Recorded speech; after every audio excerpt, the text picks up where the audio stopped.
কোনোভাবেই থামানো যাচ্ছে না হাতির প্রাণহানি। খাবার সংকট ও স্থানীয় হামলার 6 মাসে সারা দেশে মারা পড়েছে অন্তত 18 হাতি। এসব মৃত্যুর বেশিরভাগই অস্বাভাবিক। এদের মারা হচ্ছে গুলি করে অথবা বৈদ্যুতিক ফাঁদে ফেলে। প্রাণী গবেষকরা বলছেন, হাতির অঙ্গ প্রত্যঙ্গ বিক্রির লক্ষ্যেই নৃশংসভাবে হাতি হত্যা করছে পাচারকারীরা।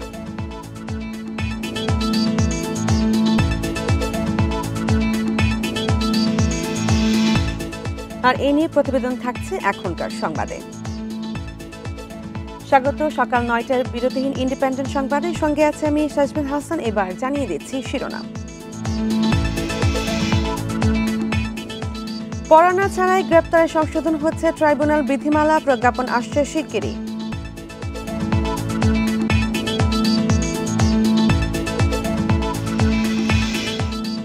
শরীয়তপুরে কুদ্দুস জহিলের দ্বন্দ্বে 2 যুগে নিহত 8 জন, নতুন করে আলোচনায় বোমাকাণ্ডে।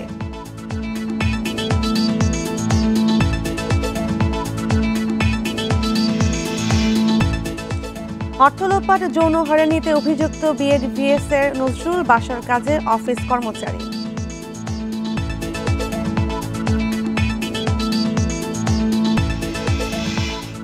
শুনছিলেন প্রধান শিরোনাম, সংবাদে এছাড়াও যা থাকছে। $260 মিলিয়ন বিনিয়োগ আশ্বাস পেল ঢাকা, আমলাতান্ত্রিক জটিলতা কাটাতে জোর।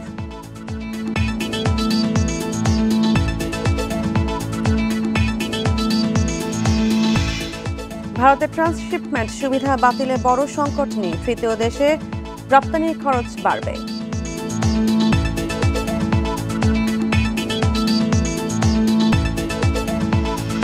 বান্ডেল থাকলে প্রতি সেনমানিতে টাকা বাঁচবে। বিকাশ সেনমানি বান্ডেল কিনে জিতুন প্রতি লেনদেনে। শুনছিলেন শিরোনাম, এবার বিস্তারিত। তথ্য ফাঁস করে আসামি পলায়ন ঠেকাতে পরোয়ানা ছাড়াই গ্রেপ্তারের লক্ষ্যে সংশোধন হচ্ছে আন্তর্জাতিক অপরাধ ট্রাইব্যুনালের বিধিমালা। আগামী সপ্তাহে প্রজ্ঞাপন হতে পারে বলে জানিয়েছে চিফ প্রসিকিউটর। বৃহস্পতিবার সকালে মত বিনিময়ে তিনি জানান, বিপুল অর্থ দিয়ে অন্তর্বর্তী সরকারের বিরুদ্ধে যুক্তরাজ্যের ল ফার্ম ডটি স্ট্রিট চেম্বারকে লবিস্ট নিয়োগ করেছে আওয়ামী লীগ। আন্তর্জাতিক অপরাধ ট্রাইব্যুনালের বিচারিক প্রক্রিয়ার অগ্রগতি ও আইন নিয়ে গণমাধ্যম কর্মীদের সাথে মতবিনিময় করে প্রসিকিউশন টিম। এ সময় জানানো হয়, শেখ হাসিনা ও তার সরকারের গণহত্যা ও মানবতা বিরোধী অপরাধের বিষয়ে 1000-এরও বেশি জনের জবানবন্দি রেকর্ড করা হয়েছে। 339টি অভিযোগ ও 22টি মামলা হয়েছে। পরোয়ানাভুক্ত 141 আসামির মধ্যে গ্রেপ্তার রয়েছে 54 জন। আমরা দেখতে পেয়েছি গুলি করে হত্যা করার পর লাশ থানাতে নিয়ে গিয়ে বুট দিয়ে পাড়িয়ে তার চেহারা বিকৃত করে দেওয়া হয়েছে। জীবন বাঁচানোর জন্য ছাদের কার্নিশে ঝুলে রয়েছে, তার কাছে গিয়ে সেই কার্নিশ পর্যন্ত গিয়ে তাকে কাছ থেকে বারবার 7টা গুলি করা হয়েছে। আমরা যদি এর বিচার করতে না পারি, তাহলে এর চেয়ে দুর্ভাগ্য, এর চেয়ে অযোগ্যতা এই ইতিহাসে এই জাতির জন্য আর হবে। চিফ প্রসিকিউটর জানান, রুয়ান্ডা, কম্বোডিয়া, যুগোস্লাভিয়া সহ আলোচিত গণহত্যার বিচারের তুলনায় বাংলাদেশে তদন্ত অনেক দ্রুত হচ্ছে। তারপরও প্রয়োজনীয় সময় দিতে হবে। হাসিনা সহ গুরুত্বপূর্ণ 4 মামলার চূড়ান্ত প্রতিবেদনও শেষ পর্যায়ে। এই অপরাধের বিচারের প্রক্রিয়াটা ডিফারেন্ট, অনেকগুলো জায়গায় ডিফারেন্ট। এখন আমি ইমাম হাসান তাইমেরটা দেখেছি যে একজনে গুলি করেছে, আইডেন্টিফাই হয়েছে। বাকি যে আরো 1000টা, সেগুলো আইডেন্টিফাই করা, সেগুলোর পেছনে কারা কারা ছিল সেটা ইনভলভ করা। দৃশ্যমান যে গুলি করেছে সেটা হলো একটা পর্ব, পেছনে কারা কমান্ডার ছিল সেটা আরেকটা পর্ব, ওইখানে কারা কারা অফিসিয়ালি দায়িত্বে ছিল সেটা আরেকটা পর্ব, তাদেরকে গুলি করার হুকুম দিয়েছে কে সেটা আরেকটা পর্ব। প্রশাসন ও আইন শৃঙ্খলা বাহিনীর বিরুদ্ধে অসহযোগিতার অভিযোগ তুলে প্রসিকিউশন জানায়, আসামি গ্রেপ্তার আরো দ্রুত করতে বিধি সংস্কার করা হচ্ছে। রুলস অফ প্রসিডিউর অ্যামেন্ডমেন্ট হবে এবং এটার জন্য কোনো অর্ডিন্যান্স জারির প্রয়োজন হবে না। ট্রাইব্যুনাল এটা ডিসিশন নেওয়ার পরে এটা প্রজ্ঞাপন আকারে প্রকাশ হলে এটা আইনে পরিণত হবে। সেটার প্রক্রিয়া চলছে, 1 সপ্তাহের মধ্যে আশা করছি হয়ে যাবে। প্রসিকিউশন জানায়, বিচার কাজে বাধা দেওয়া ও আইসিসিতে অন্তর্বর্তী সরকারের বিরুদ্ধে মিথ্যা অভিযোগ আনতে যুক্তরাজ্যে লবিস্ট ফার্ম নিয়োগ দিয়েছে আওয়ামী লীগ সরকারের অভিযুক্তরা। Zahidul Bashar, independent news, Dhaka. বন্দি বিনিময় চুক্তির মাধ্যমে শেখ হাসিনাকে ফেরানোর চেষ্টা করছে সরকার, জানিয়েছেন স্বরাষ্ট্র উপদেষ্টা জাহাঙ্গীর আলম চৌধুরী। এদিকে মানবতা বিরোধী অপরাধের মামলায় আওয়ামী লীগের 10 মন্ত্রীর বিরুদ্ধে রেড নোটিশ জারি করতে ইন্টারপোলের কাছে আবেদন জানিয়েছে ট্রাইব্যুনালের প্রসিকিউশন। গণ অভ্যুত্থানের মুখে গেল বছরের 5 আগস্ট পালিয়ে ভারতে চলে যান শেখ হাসিনা। তাকে ফিরিয়ে দেওয়ার বিষয়ে সরকারের চিঠির জবাব দেয়নি ভারত। বৃহস্পতিবার দুপুরে সুনামগঞ্জের শান্তিগঞ্জ থানা পরিদর্শনে গিয়ে স্বরাষ্ট্র উপদেষ্টা জানান, দেশটির সঙ্গে অপরাধী প্রত্যাবাসন সংক্রান্ত চুক্তির আওতায় শেখ হাসিনা ও আওয়ামী লীগ মন্ত্রী এমপিদের ফেরানোর চেষ্টা চলছে। ইন্ডিয়ার সাথে আমাদের একটা চুক্তি আছে যে যদি ক্রিমিনালদের হ্যান্ড ওভার করার, এই চুক্তির আন্ডারে হয়তো আনার চেষ্টা করা হবে। নিজস্ব কিছু হাতিয়ারও তো আমরা হারাইছি, ওইগুলো তো আমাদের সব কটা উদ্ধার করা যায়নি। আমরা চেষ্টা করতেছি ওইগুলো উদ্ধার করার জন্য। ইসরায়েল বিরোধী বিক্ষোভের সময় লুটপাটের ঘটনায় কাউকে ছাড় দেওয়া হবে না বলেও জানান জাহাঙ্গীর আলম চৌধুরী। এদিকে আওয়ামী লীগের সরকারের পলাতক 10 মন্ত্রীর বিরুদ্ধে রেড নোটিশ জারি করতে ইন্টারপোলের কাছে আবেদন জানিয়েছে প্রসিকিউশন। এদের মধ্যে উল্লেখযোগ্য হলেন ওবায়দুল কাদের, হাসান মাহমুদ, মোহাম্মদ আলী আরাফাত, জাহাঙ্গীর কবি নানক, মহিবুল হাসান চৌধুরী, নসরুল হামিদ বিপু। কোর্টের আদেশ এবং আমাদের চিঠি সহ মিনিস্ট্রি অফ হোম অ্যাফেয়ার্সের কাছে যায় এবং হোম অ্যাফেয়ার্সের আন্ডারে অর্থাৎ ইন্সপেক্টর জেনারেল অফ পুলিশের অফিসের একটা আলাদা সেকশন আছে, সেখান থেকে এটা ইন্টারপোলের কাছে পাঠানো হয়। এই 10 জনের বিরুদ্ধে আমরা রেড নোটিশের জন্য সমস্ত ডকুমেন্ট তৈরি করে আমাদের অফিস থেকে ইন্সপেক্টর জেনারেল অফ পুলিশের অফিসে পাঠিয়েছি এবং তারা সেখান থেকে যথানিয়মে এটা ইন্টারপোলের কাছে পাঠাবে। এর আগে শেখ হাসিনার বিরুদ্ধে রেড নোটিশ জারির আবেদন জানানো হয়েছিল। আপনারা সাড়া দিয়েছেন। Sajjad Hossain, independent news, Dhaka. দেশের মানুষ চায় অন্তর্বর্তী সরকার আরও 5 বছর ক্ষমতায় থাকুক। সরকারের কর্মকাণ্ডে দেশের মানুষ খুশি বলেও মন্তব্য করেছেন স্বরাষ্ট্র উপদেষ্টা জাহাঙ্গীর আলম চৌধুরী। বৃহস্পতিবার দুপুরে সুনামগঞ্জের শান্তিগঞ্জ থানা পরিদর্শনে গিয়ে তিনি এই কথা বলেন। পরিস্থিতি আগের থেকে ভালো হয়েছে, রাস্তা থেকে আমরা বলতেছিলাম আপনারা আরো 5 বছর থাকেন, আগের থেকে অনেক বাড়ছে এবং আরো বাড়বে। 2 যুগ ধরে শরীয়তপুরের বিলাসপুরে অর্ধশতাধিক সংঘর্ষে 8 জন নিহত এবং আহত হয়েছেন 1000-এর বেশি। এদের মধ্যে চিরতরে পঙ্গু হয়েছেন শতাধিক মানুষ। গত 5 এপ্রিলের সংঘর্ষে শতাধিক হাতবোমা ফাটিয়ে নতুন করে আলোচনায় আওয়ামী লীগের 2 নেতা কুদ্দুস ব্যাপারী ও জলিল মাতবর। পুলিশ বলছে জড়িতদের গ্রেপ্তারের পাশাপাশি বোমা সংগ্রহ উৎস খুঁজে বের করা হবে। কুদ্দুস ব্যাপারী ও জলিল মাতবরের মধ্যে জাজিরা উপজেলার আহসানুল্লাহ মুন্সিকান্দি, দুর্বাডাঙ্গা ও বিলাসপুর এলাকার আধিপত্য নিয়ে বিরোধ 2 যুগ ধরে। 2001 সাল থেকে তাদের মধ্যে সংঘর্ষ হয়েছে অন্তত 7 বার। এতে 8 জন নিহত এবং সহস্রাধিক মানুষ আহত হন। বোমের আঘাতে আমার হাতটা চলে গেছে। আমার বয়স 33 বছর। আমি আরেকজনের হাত দেখলে আমার খুব কষ্ট লাগে। এই বিষয়গুলো প্রশাসন যদি সমাধান করে আমার মনে হয়ে যায়, কারণ এই দেশে কারা গণ্ডগোল করে এরা প্রশাসন অবশ্যই জানে। আদম ব্যবসা, অবৈধ স্বর্ণ ও বালু ব্যবসার সাথে জড়িত এই 2 নেতা। তাদের সমর্থকরা নওগাঁ, নরসিংদী ও ঢাকা থেকে সরঞ্জাম সংগ্রহ করে হাতবোমা তৈরি করেন বলে জানিয়েছে এলাকাবাসী। বম ছাড়া তো মাইর হয় না বিলাসপুরে। ওনা যদি বম লাগে 500 ব্যবহার করে, আমাকে তো 100টা লাগে। তো ওই সময় আমরা 1000 টাকা দেয় ওনাদের থেকে ক্রয় করে আই না, ওইগুলো আমরা করি। এই গন্ডগোল 4 মাস 5 মাস থামিয়ে থাকে, আবার দোনো দফায় মারামারি করে। এই কারণে আমাকে ছোট ছোট পোলাপান নাইনাত কুলা স্কুল লেখাপড়া যাইতে না, রোডে করে বম ফুটে আতঙ্ক হয়ে যায়। 5 আগস্টের পর বৈষম্য বিরোধী ছাত্র আন্দোলনে হত্যা মামলায় গ্রেপ্তার হন জলিল মাতবর। অন্যদিকে গত 5 এপ্রিল সংঘর্ষের পর ঢাকা থেকে গ্রেপ্তার হন কুদ্দুস ব্যাপারী। পুলিশ বলছে দলীয় ছত্রছায়ায় বেপরোয়া হয়ে ওঠেন তারা। এই এলাকার বিষয়টা একটু ভিন্ন মাত্রায়, যে এখানে ককটেলের বিস্ফোরণ ঘটে। এই ব্যাপারে আমরা তথ্য সংগ্রহ করতেছি। যারা মূল অপরাধী তারা তো পলিটিক্যাল গভর্নমেন্টের সাথে কোনো জড়িত, তারা তো পদ হোল্ড করে, তারা ওই সময় তারা কর্মতার অপব্যবহার করেছে।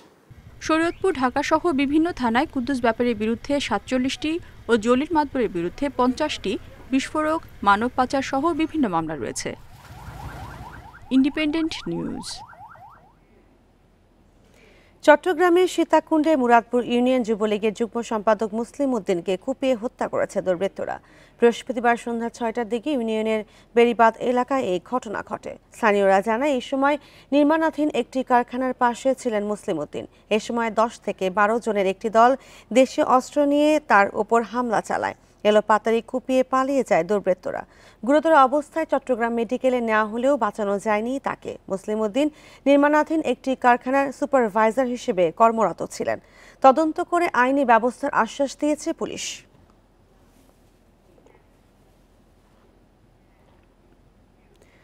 গাজা ইসরায়েলি আগ্রাসন বন্ধে জাতিসংঘ কার্যকর পদক্ষেপ না নিলে ভবিষ্যতে অন্য মুসলিম দেশেও আগ্রাসনের আশঙ্কা করছেন বিএনপি নেতারা। বৃহস্পতিবার নয়াপল্টনে সমাবেশে ইসরায়েলি গণহত্যা বন্ধে মুসলিম দেশগুলোকে ঐক্যবদ্ধ হওয়ার আহ্বান জানান তারা। ঝড় বৃষ্টি উপেক্ষা করেই প্রতিবাদ মিছিলে যোগ দেন হাজারো নেতাকর্মী।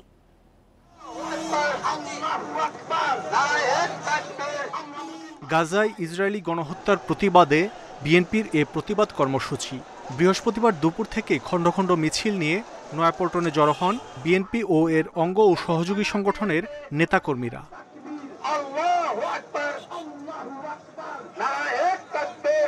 বিএনপি নেতারা বলেন, মুসলিম দেশগুলোর ঐক্য না থাকায় ফিলিস্তিনে ইসরায়েলি আগ্রাসন বন্ধ হচ্ছে না। আমরা যারা এই সমস্ত অপকর্মের সহযোগী তাদের বিরুদ্ধে ব্যবস্থা যদি আমরা না নেই, ইসরায়েলি এই শাসন এই অত্যাচার চলতেই থাকবে এবং একে একে তারা মুসলিম রাষ্ট্রগুলোকে ধ্বংস করে দেবে, মুসলমানদেরকে সারা বিশ্বের কোথাও টিকতে দেবে না। যারা ইসরায়েলকে সমর্থন করে তাদেরকে তাদের মত এবং পথ পরিবর্তনের জন্য মুসলিম বিশ্ব যথাযথ ভূমিকা পালন করতে পারে।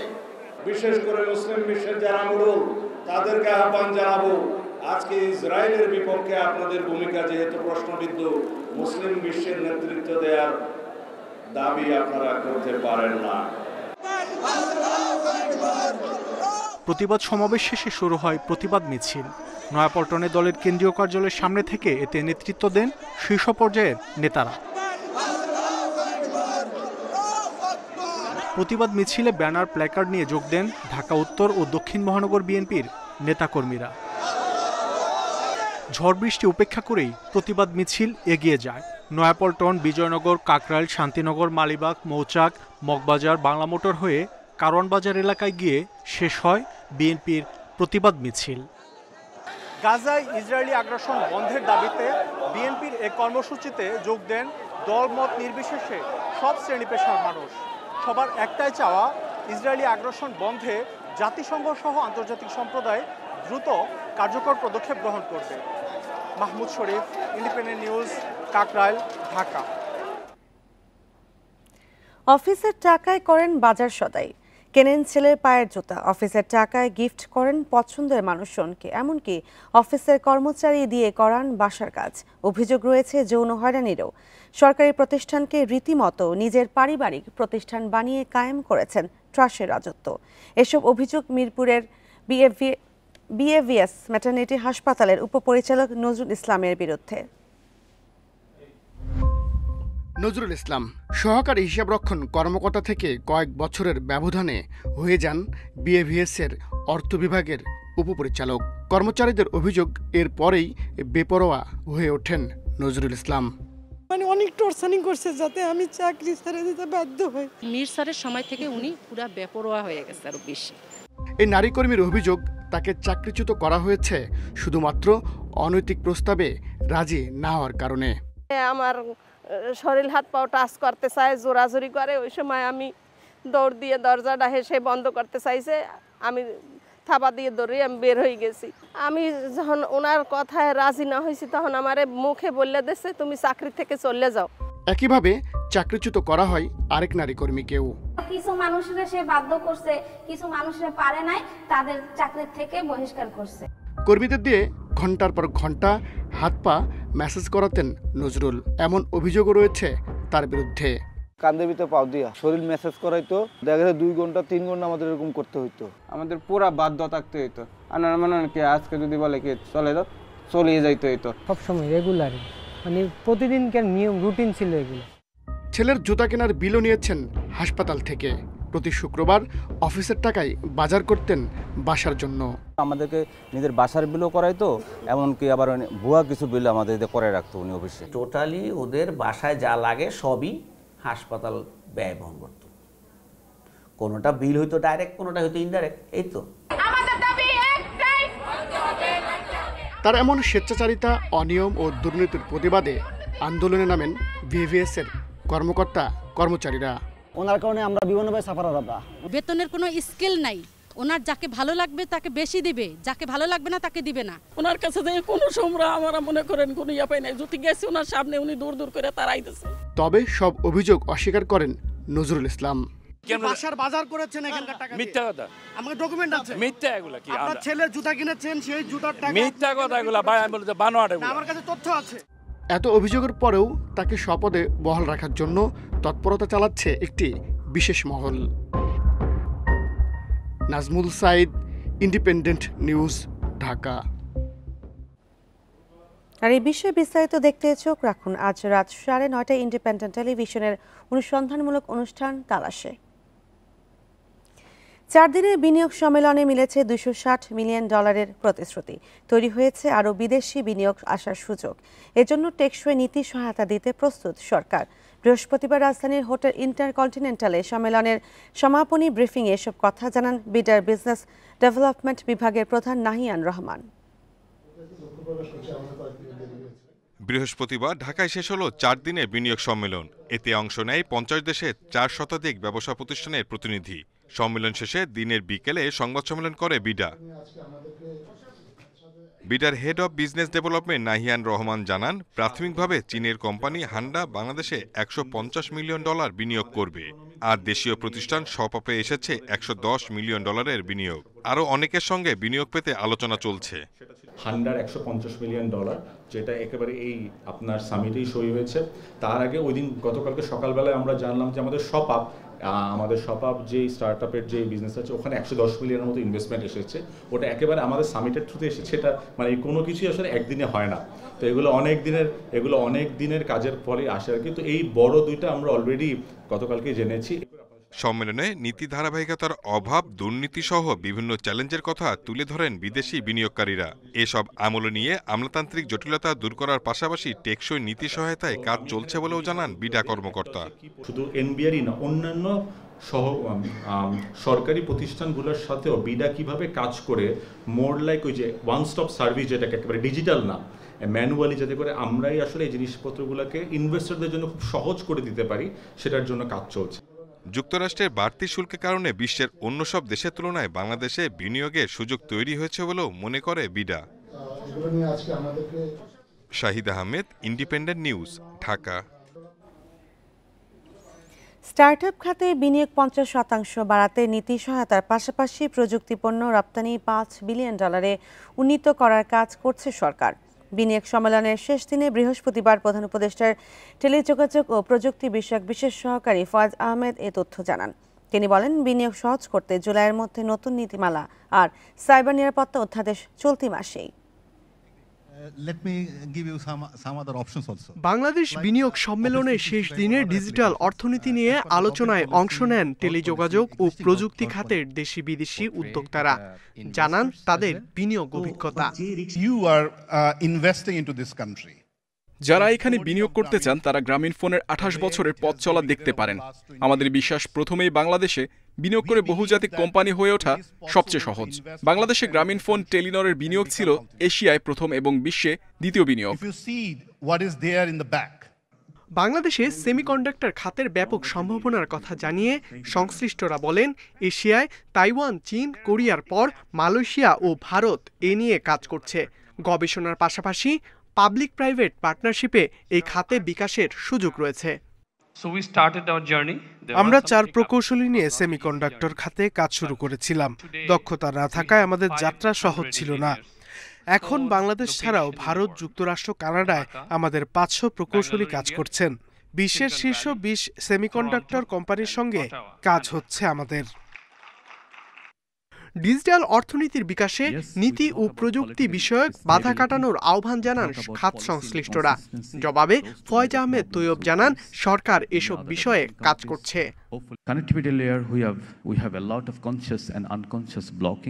যোগাযোগের ক্ষেত্রে আমাদের বেশ কিছু বাধা আছে। আমাদের মোবাইল ও ব্রডব্যান্ড ইন্টারনেটের মান খুবই দুর্বল। স্টারলিংক নতুন সম্ভাবনা দেখাচ্ছে। ডিজিটাল অর্থনীতিতে নীতি ও আইনি বাধা দূর করতে জুন জুলাইয়ের মধ্যে নীতিমালা আনা হবে। 2030-এর মধ্যে ই গভর্নমেন্ট ডেভেলপমেন্ট ইন্ডেক্সে শীর্ষ 15 দেশের মধ্যে স্থান পেতে 7 থেকে 8 মিলিয়ন দক্ষ প্রযুক্তি পেশাজীবী তৈরির লক্ষ্যে কাজ করছে বাংলাদেশ। ইকরামুল কবির, ইন্ডিপেন্ডেন্ট নিউজ, ঢাকা। ভারতের ট্রান্সশিপমেন্ট সুবিধা বাতিলের কারণে রপ্তানি ও বাণিজ্যে কোনো সমস্যা হবে না বলে জানিয়েছেন বাণিজ্য উপদেষ্টা শেখ বশিরউদ্দিন। সচিবালয়ে তিনি জানান, শিগগিরই তৃতীয় দেশগুলোতে সরাসরি পণ্য রপ্তানির দিকে যাচ্ছে সরকার। উপদেষ্টা আরও জানান, যুক্তরাষ্ট্রের বাড়তি শুল্ক স্থগিতের সিদ্ধান্ত বাণিজ্যের স্থিতিশীলতা ফিরিয়ে আনবে। 2020 সালের 19 জুন বাংলাদেশকে দেয়া ট্রান্সশিপমেন্ট সুবিধা মঙ্গলবার বাতিল করে ভারত। এই সুবিধায় বাংলাদেশি রপ্তানিকারকরা ভারতের 3টি বন্দর ব্যবহার করে তৃতীয় কোনো দেশে 40 থেকে 50 হাজার টন পণ্য রপ্তানি করতেন। এর মাধ্যমে ইউরোপে তৈরি পোশাক, জুতা কিংবা গয়নার মতো পণ্য কম খরচে রপ্তানি করা যেত। সচিবালয় বাণিজ্য উপদেষ্টা বলেন, ভারত হঠাৎ ট্রান্সশিপমেন্ট বাতিল করলেও রপ্তানিতে তেমন প্রভাব পড়বে না। নিজস্ব ব্যবস্থাপনায় এ সংকট কাটাতে চেষ্টা করা হবে বলে জানান তিনি। রপ্তানি ও যোগাযোগে যেন ঘাটতি না পড়ে সেজন্য সক্ষমতা বাড়ানোর চেষ্টাও হবে। আমাদের নিজস্ব সক্ষমতায় আমাদের যেন প্রতিযোগিতার সক্ষমতায় কোনো ঘাটতি না পড়ে এবং আমাদের রপ্তানির ক্ষেত্রে যোগাযোগের জন্য কোনো ঘাটতি না পড়ে, সেই ক্ষেত্রে আমরা সকল ব্যবস্থা নিচ্ছি। আমরা আশা করি ইনশাল্লাহ আমরা এটা উত্তরাইব। এদিকে যুক্তরাষ্ট্রের বাড়তি শুল্ক 3 মাস স্থগিতের সিদ্ধান্ত তাৎক্ষণিক সুরক্ষা দেবে বলে জানান উপদেষ্টা। বলেন, নিজেদের সক্ষমতা বৃদ্ধিতে জোর দেবে সরকার। স্থগিতাদেশ এসছে, এটাকে দীর্ঘমেয়াদে আমাদের যে করণীয়গুলো আছে তাদের তো আকাঙ্ক্ষা তো শেষ হয়ে যায়নি। আকাঙ্ক্ষাগুলোকে আমরা আমাদের দ্বিপাক্ষিক বাণিজ্যের উপরে ভিত্তি করে আমরা কতটুকু করতে পারবো সেই সিদ্ধান্তগুলো আমরা বিশ্লেষণ করছি এবং সেই অনুযায়ী আমরা সিদ্ধান্ত নিব। 3 মাসের মধ্যে যুক্তরাষ্ট্রের সাথে বাণিজ্য ঘাটতি কমাতে নানা পদক্ষেপ নেওয়া হবে বলেও জানান বাণিজ্য উপদেষ্টা। Hasib Mahmud Shah, independent news, Dhaka. বাংলাদেশের রপ্তানি পণ্যের ট্রান্সশিপমেন্ট সুবিধা বাতিলে বড় ধরনের সংকট দেখছে না ব্যবসায়ীরা। তারা শাহজালাল বিমানবন্দরে সক্ষমতা বাড়ানো ও কার্গো ভাড়া প্রতিযোগিতামূলক করার দাবি জানিয়েছেন। অর্থনীতিবিদরা বলছেন, নেপাল, ভুটানে পণ্য রপ্তানি ট্রানজিট সুবিধা বহাল রেখেছে ভারত। তবে ভারতের ট্রান্সশিপমেন্ট সুবিধা বাতিল হওয়ায় তৃতীয় কোনো দেশে রপ্তানি খরচ বাড়বে। আন্তর্জাতিক ক্রেতাদের চাহিদা পূরণে সময়মতো পণ্য পাঠাতে আকাশপথও ব্যবহার করতে হয়। বাংলাদেশের বিমানবন্দরের সক্ষমতা কম থাকায় করোনাকালে 2020 সালে ট্রান্সশিপমেন্ট সুবিধা দেয় ভারত, যার আওতায় তৃতীয় কোনো দেশে রপ্তানিতে ভারতের সমুদ্র ও বিমানবন্দর ব্যবহার করতে পারত দেশের ব্যবসায়ীরা। এই সুবিধা সবচেয়ে বেশি ব্যবহার করে পোশাক রপ্তানিকারকরা। তারা বলছেন, বছরে আকাশপথে আনুমানিক যে $120 কোটি পণ্য রপ্তানি হয় তার 8 থেকে 10 ভাগ যেত ভারত হয়ে। সেক্ষেত্রে কার্গো ভাড়া বাঁচত 25 থেকে 30 ভাগ পর্যন্ত। ওখানে আমরা দেখতাম যে সবসময় 25 to 30% চিপার থাকতো, আর আমাদের এয়ারপোর্টে একটা ব্যাকলগ হতো। ওটার জন্যই আমরা কলকাতায় যেতাম। তো আমি আশা করব থার্ড টার্মিনাল হচ্ছে এখানে, যাতে থার্ড টার্মিনালে এই বাংলাদেশের expansion of business from 30 billion, আমরা 39 বিলিয়ন এক্সপোর্ট করছি, 100 বিলিয়ন আমরা বলছি যে সামনে করব। সো ওইটাকে আমলে নিয়ে ওই ইনফ্রাস্ট্রাকচারটা তারপরে এয়ারপোর্টেই থাকে, যাতে আবার ট্রান্সশিপমেন্টেরও যদি কোনো লাগে না। যদি এখানে আমাদের যে এয়ার কার্গো ফেসিলিটি আমাদের কস্ট কম্পিটিভ করতে পারি, এফিসিয়েন্সি বাড়াতে পারি, আমরা যদি সিভিল এভিয়েশন, বিমান, আমাদের গভর্নমেন্ট, আমাদের ইন্ডাস্ট্রি সবাই কোলাবরেট করতে পারি, ইভেন ব্র্যান্ডও আমাদের সঙ্গে কোলাবোরেশনে আগ্রহী। বাংলাদেশের ট্রান্সশিপমেন্ট বাতিলের পেছনে যুক্তি হিসেবে বিমানবন্দরে স্থানীয় রপ্তানিকারকদের পণ্য জট দেখাচ্ছে ভারত। তবে ভূ রাজনৈতিক টানাপোড়েনকেও উড়িয়ে দিচ্ছেন না অর্থনীতিবিদরা। নেপাল, ভুটান, মিয়ানমার থেকে শুরু করে পৃথিবীর অন্য কোনো তৃতীয় দেশ, প্রত্যেকটা জায়গাতে এখন আমাদের নিজস্ব ক্যাপাসিটিতে এই পুরো ব্যবস্থাটা করে নিতে হবে, যাতে করে আমরা ওই দেশগুলিতে এক্সপোর্ট করতে পারি। ভারত থেকে হলে ভালো হতো, খরচটা কমতো, সময়টা কম লাগতো। এর পাশাপাশি ভারতের সাথে আলাপ আলোচনা চালিয়ে যেতে হবে। ট্রান্সশিপমেন্ট সুবিধা প্রত্যাহারের পর বুধবার বেনাপোল বন্দর থেকে 4টি মালবাহী ট্রাক ঢুকতে দেয়নি ভারত। Hari Saha, independent news, Dhaka. কোনোভাবেই থামানো যাচ্ছে না হাতির প্রাণহানি। খাবার সংকট ও স্থানীয়দের হামলায় 6 মাসে সারা দেশে মারা পড়েছে অন্তত 18টি। এসব মৃত্যুর বেশিরভাগই অস্বাভাবিক। মারা হচ্ছে গুলি করে অথবা বৈদ্যুতিক ফাঁদে ফেলে। প্রাণী গবেষকরা বলছেন, অঙ্গ প্রত্যঙ্গ বিক্রির লক্ষ্যই নৃশংসভাবে হাতি হত্যা করছে পাচারকারীরা। ৮ এপ্রিল ফাঁসিয়াখালীর জলদি রেঞ্জের মনুরমার ঝিরিতে একটি হাতিকে হত্যা করে নখ ও দাঁত কেটে নেওয়া হয়। বেশ কয়েক বছরের মধ্যে হাতির প্রতি এমন নৃশংসতার জরিপ নেই। ২৮ মার্চ একই এলাকায় আরেকটি হাতির রহস্যজনক মৃত্যু হয়। রাঙামাটির রাজস্থলীতে গর্ভবতী বুনো হাতি মারা যায় ১১ মার্চ। ২ দিন পর কক্সবাজারের উখিয়ায় গুলি করে হত্যা করা হয় আরেকটি হাতিকে। এছাড়াও গত বছর নভেম্বরে কক্সবাজারের ট্রেনের ধাক্কায় হাতির মৃত্যু হয়। এ নিয়ে ৬ মাসে ১৮টি হাতি মারা গেছে, যার বেশিরভাগই অস্বাভাবিক। ফসলের ক্ষেত রক্ষা করার ক্ষেত্রেও আগের যে কোনো সময় চাইতে অনেকটা অসহিষ্ণু বলে আমার মনে হয়েছে আর কি। এবং এমনকি বনভূমি, বনের পরিবেশ, প্রাকৃতিক অবস্থা এগুলো ধ্বংস করতেও মানুষ দ্বিধা করছে না। গবেষকেরা বলছেন, খাবার সংকটে হাতির মৃত্যুর চেয়ে গুলি ও বৈদ্যুতিক তারের ফাঁদে হত্যা হচ্ছে বেশি।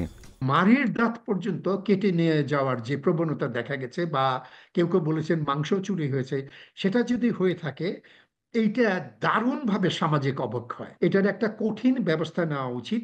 এবং এর আগে আরো যেটা নেওয়া উচিত ছিল, গুলি করে যেটা হাতি মারা হয়েছিল, সবাই বলছেন সেই গুলিকারকটি কে, তাদের বিচার হয়নি কেন? এটা তো স্বল্প সময় সরকার, তারা তো যে কোনো সময় সিদ্ধান্ত নিতে পারেন। পরিবেশ ও বন উপদেষ্টা বলছেন, বনের হাতি রক্ষায় বিশেষ পরিকল্পনা নেওয়া হয়েছে। বিচরণের জায়গাসহ স্থানীয়ভাবে সংরক্ষণে গুরুত্ব দেওয়া হচ্ছে। কিছু কিছু খাস জায়গা আমরা বরাদ্দ চাচ্ছি, যেগুলোতে আমরা হাতির চলাচল উপযোগী, হাতির খাদ্য উপযোগী আবাস করে দিতে পারবো, যাতে করে মানুষের সাথে হাতির যে দ্বন্দ্বটা এটা কমে আসে। যে এলাকার মানুষ, তাকে সেখানকার ইয়ারটি করে প্রশিক্ষণ দিয়ে ওখানে নিয়োজিত করা হচ্ছে, যাতে বোরো ধান পাকার সময় হাতি মানুষের দ্বন্দ্বটা আর প্রকট না হয়। ১৯৮০ সালে প্রথম জরিপে দেশে হাতি ছিল ৩৮০টি। ২০০০ সালে তা কমে দাঁড়ায় ২৩৯টিতে। সবশেষ ২০১৬ সালের জরিপে হাতি ছিল ২৬৮টি। এরপর আর জরিপ হয়নি। এছাড়াও ব্যক্তি পর্যায়ে থাকা পোষা হাতির হালনাগাদ তথ্য জানে না বন বিভাগ। Shahriar Anirban, independent news, Dhaka.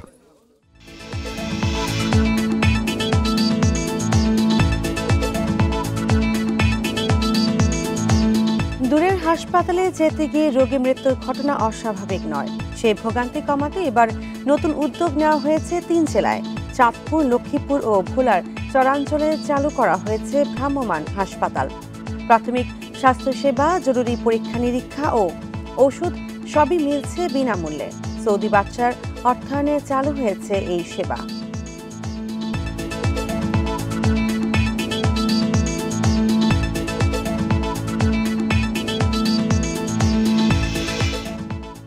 আর এই নিয়ে প্রতিবেদন থাকছে সংবাদের পরের অংশে।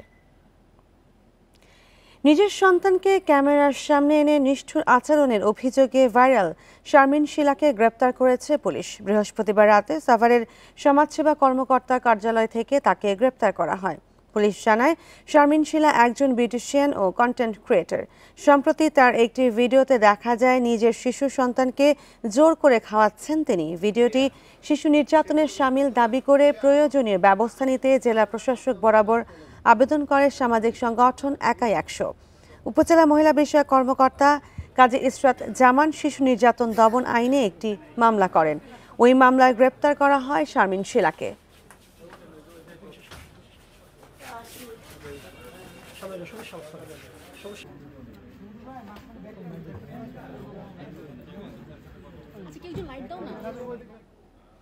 কৃত্রিম বুদ্ধিমত্তা বা এআই ব্যবহারের মাধ্যমে তৈরি আপত্তিকর ভিডিও কেড়ে নিল লালমনিরহাটের গৃহবধূ সোহার জীবন। গেল রোববার আত্মহত্যা করেন তিনি। পরিবারের অভিযোগ, অশ্লীল ভিডিও তৈরি করে তা ফেক আইডি থেকে ছড়িয়ে দেন ওই গৃহবধূর স্বামীর বোন জামাই নাহিন শেখ মৃদুল। এ ঘটনায় জড়িতদের দৃষ্টান্তমূলক শাস্তি চেয়েছে স্বজন ও এলাকাবাসী। জাপানে স্বামীর সঙ্গে নতুন জীবনের স্বপ্ন দেখছিলেন সুলতানা পারভিন সোহা, কিন্তু একটি আপত্তিকর ভিডিও তছনছ করে দেয় তার জীবন। পরিবারের অভিযোগ, এই বিয়ে মেনে নিতে পারেনি অনিকের বোন জামাই পর্তুগাল প্রবাসী নাহিন শেখ মৃদুল। এ কারণে কৃত্রিম বুদ্ধিমত্তা দিয়ে আপত্তিকর ভিডিও তৈরি করে ছড়িয়ে দেয় সে। 2 মাস ফোনে আমার মেয়েকে শুধু একটু ভালো ব্যবহার করতে, তারপর থেকে ওরা ফোনেই আমার মেয়েকে নির্যাতন চালাইছে। মৃত্যুর আগে লিখে যান 3 পৃষ্ঠার সুইসাইড নোট। ভিডিওর কারণে সোহার সংসারে ভুল বোঝাবুঝি শুরু, চলে মানসিক নির্যাতন। পরবর্তীতে জানা যায় ভিডিওটি ভুয়া।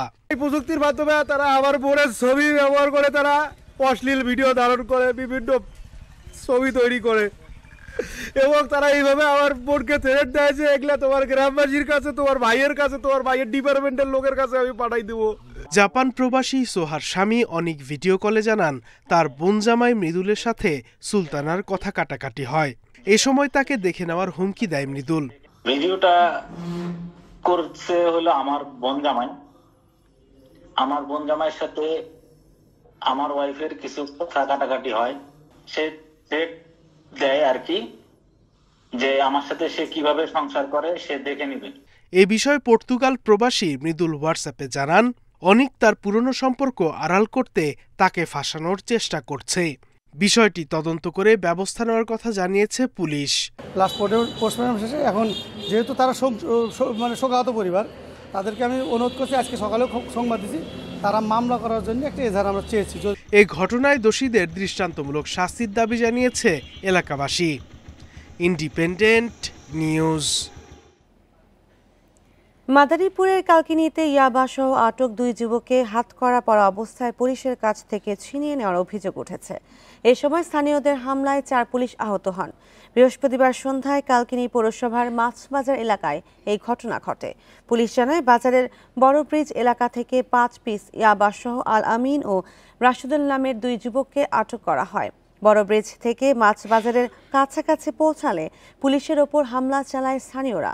এ সময় কালকিনি থানার এসআই আবুল বাশার সহ 4 পুলিশকে পিটে আহত করা হয়।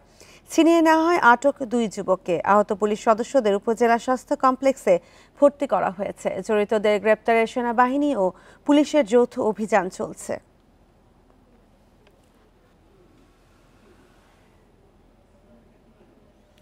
পানির সংকট বাড়ছে নোয়াখালী ও ফেনীর বিভিন্ন উপজেলায়। গরম বাড়ার সাথে সাথে শুকিয়ে যাচ্ছে পুকুর, খাল সহ বিভিন্ন জলাশয়।